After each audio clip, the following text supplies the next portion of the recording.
সাবেক স্পিকার শেখ হাসিনার অত্যন্ত ঘনিষ্ঠ আওয়ামী ফ্যাসিস্ট শিরিন শারমিন চৌধুরীকে গ্রেপ্তার দেখানো হয়েছে। এটা বিএনপি সরকারের একটা অসম্ভব নাটকীয়তা। দর্শক খবর, ধানমন্ডিতে আত্মীয়র বাসা থেকে গ্রেপ্তার সাবেক স্পিকার শিরিন শারমিন। আসলে কি তাই? না, ঘটনা আপনাদেরকে ফাঁস করে দিচ্ছি।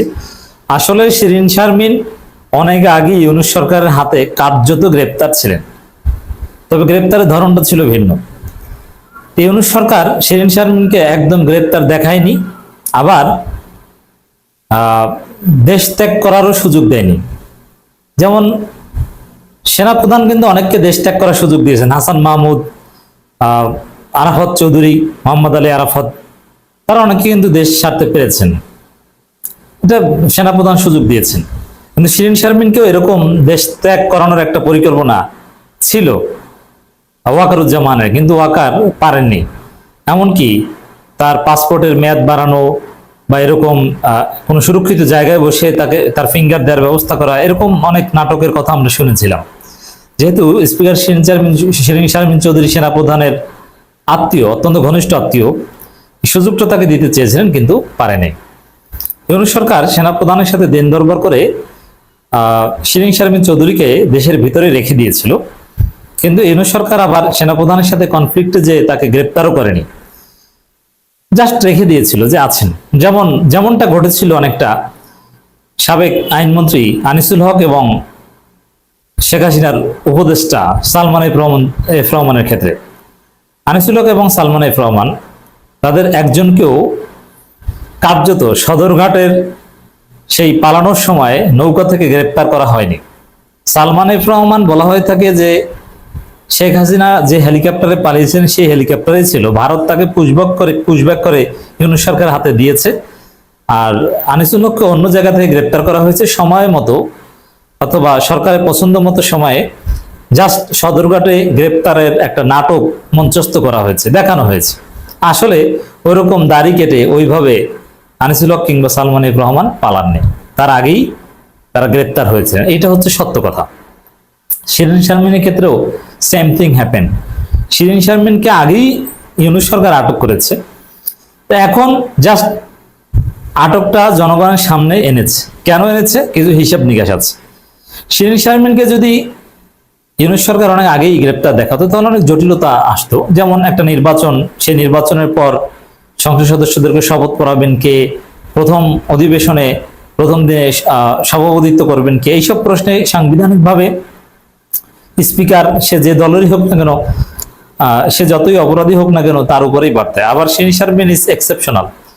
শিরিন শারমিন আওয়ামী লীগ, তার বিরুদ্ধে হত্যা মামলা আছে, কিন্তু এই মামলা কতদূর সঠিক এটা আমি জানি না, তেমন একটা সন্দেহ হয় না। শিরিন শারমিন ব্যক্তি জীবনে অত্যন্ত মেধাবী, ঢাকা ইউনিভার্সিটিতে ফার্স্ট হয়েছিলেন আইনে, এবং তিনি অনেকটা সুশীল লাইফ লিড করেছেন। তবে এই শিরিন শারমিনকে হাসিনা ব্যবহার করেছে, এবং এই শিরিন শারমিন কিন্তু 3 ভুয়া নির্বাচনের এমপি এবং 3 ভুয়া নির্বাচনের ভুয়া স্পিকার। তো ভুয়া স্পিকার, ভুয়া এমপি, বিনা ভোটের এমপি, যাই হোক না কেন, হোয়াট এভার, তিনি যদি দেশে থাকেন, তার অস্তিত্ব থাকে, তাহলে তার মাধ্যমেই বিএনপি জামাত এমপিদের শপথ নিতে হতো এবং প্রথম দিন তাকেই সভাপতিত্ব করতে হতো। তো এইটা ইউনূস সরকারও চায়নি, বিএনপি সরকারও চায়নি। এখন শিরিন শারমিন পদত্যাগ করেছেন বলা হয়েছে, কিন্তু পদত্যাগের কোনো প্রমাণও নেই। তো স্বাভাবিকভাবেই গ্রেপ্তার করলে যেহেতু আদালতে উঠাতে হবে, আইনজীবীদের মাধ্যমে বা আদালতের ক্যামেরার সামনে যদি বলে দেন আমি পদত্যাগ করিনি ইত্যাদি ইত্যাদি, তাহলে অনেক জটিলতা দেখা দিত। এই শিরিন শারমিনের মাধ্যমেই এবার 12 তারিখ নির্বাচিত এমপিদের শপথ পড়াতে হতো, এবং শিরিন শারমিনই প্রথম খন্দকার মোশাররফ হোসেন যে চেয়ারে বসেছেন স্পিকারের চেয়ারে প্রথম দিন, ওইখানে শিরিন শারমিন বসতো। তারপরে শিরিন শারমিনের নেতৃত্বে, তার সভাপতিত্বে নতুন স্পিকার, ডেপুটি স্পিকার নির্বাচিত হতো, দেন শিরিন শারমিন আউট হতো। তো এই দৃশ্য, এটা তো জাতি মানত না যে শিরিন শারমিন হাসিনার স্পিকার, সে সভাপতিত্ব করবে সংসদে, সে শপথ পড়াবে। It's impossible. চুপ্পুকে মানতে পারলো, শিরিন শারমিনকে মানতে পারতো না। কারণ চুপ্পু তো, শিরিন শারমিন তো সরাসরি বিনা ভোটের এমপি ছিল, কিন্তু চুপ্পু তো এমপি ছিলেন না। আর যেহেতু শিরিন শারমিন আবার ওইভাবে গতানুগতিক আওয়ামী লীগ নয়, এই জন্য তাকে একটু ছাড় দেওয়া হয়েছে, নিরিবিলি থাকতে দেওয়া হয়েছে, জেলে ঢুকানো হয়নি।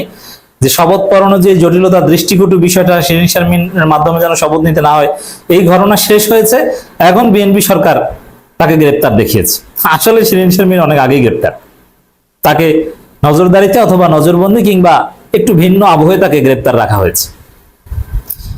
নইলে ইটস ভেরি সিম্পল, শিরীন শারমিনের মতো মোস্ট ওয়ান্টেড পারসন অথবা এত বড় হেভিওয়েট লোক, তিনি রাজধানী ঢাকায় ধানমন্ডিতে আত্মীয়র বাসায় থাকবেন, এতদিন কেউ জানবে না, আর এখন হঠাৎ করে জেনে তাকে গ্রেপ্তার করবে।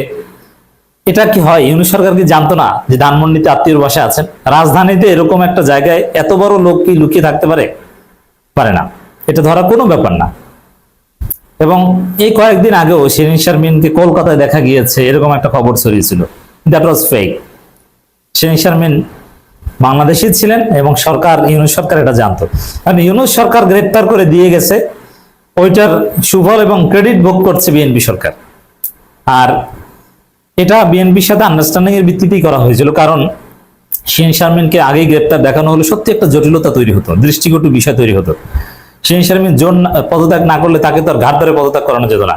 কারণ শিরীন শারমিন মনে করতেন যে আমি জেলে আছি, জেলেই থাকবো, তার চাইতে বরং সত্য কথা বলি যে আমি পদত্যাগ করি নেই, কারণ তাতে তো আমার কোনো লাভ নাই মিথ্যা কথা বললে, আমাকে তো জেলেই থাকতে হবে। এই জন্য হয়তো পদত্যাগের কথা স্বীকার করতো না।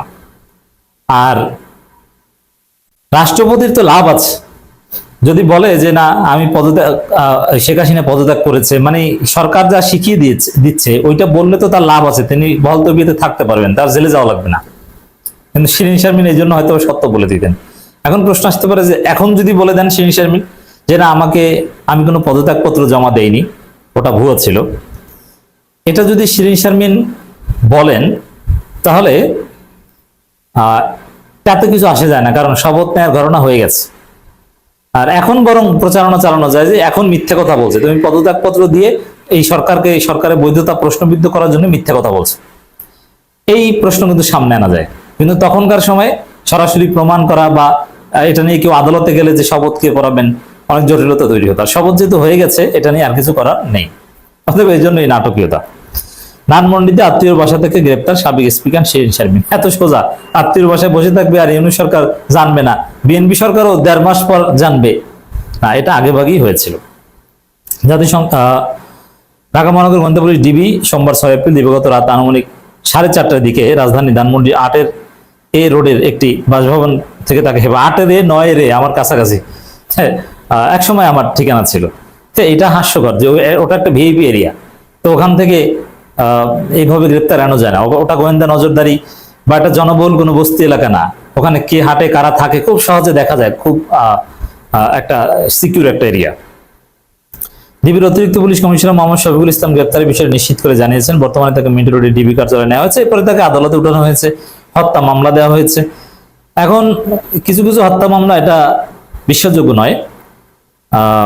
হাসিনার বিনা ভোটের এমপি ছিলেন, ভুয়া স্পিকার ছিলেন, অতএব তাকে জেল খাটতে হবে, শাস্তি পেতে হবে, এটাই হচ্ছে কথা।